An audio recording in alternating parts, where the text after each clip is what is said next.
Time for a magic map trick. Ready? Watch this.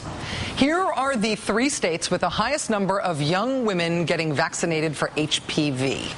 About 3 out of every 4 American women will eventually get HPV. It's the virus that is the leading cause of cervical cancer. Now, unlike other types of cancer, cervical cancer can largely be prevented by this vaccine. So these 3 states are doing the best in the country at administering that vaccine on a relatively wide basis. They're doing a good job with that part of healthcare. Good. Now, here are the 3 states that are doing the worst. This is where the lowest proportion of teenage girls are getting vaccinated for HPV. So here, one very effective form of healthcare is relatively lacking. When that data about those states came out today, it got us here thinking.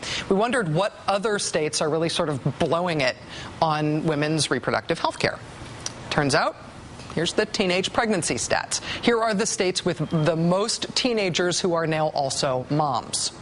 In these states, more than 15% of babies are born prematurely. And here are the states where the babies are born with the lowest birth weight.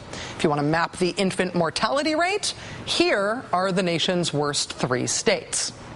Now, magic map trick. If you put all of this data into a big computing machine, which states are offenders in all the above categories? Which states are the worst of all of these worlds? They are Mississippi and South Carolina. South Carolina, the Palmetto State, also home of lawmakers who, perhaps more than in any other state, have staked their reason for being on preventing health reform.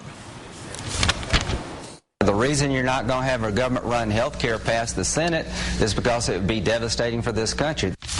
If we're able to stop Obama on this, it will be his Waterloo. It will break him. I will not be muzzled. I will speak up and speak loudly against this risky plan. More than 20% of South Carolinians do not have health insurance. Teen pregnancy rates are among the highest in the country. They are among the worst at getting young women vaccinated for a nearly preventable cancer. Infant mortality among the highest in the country.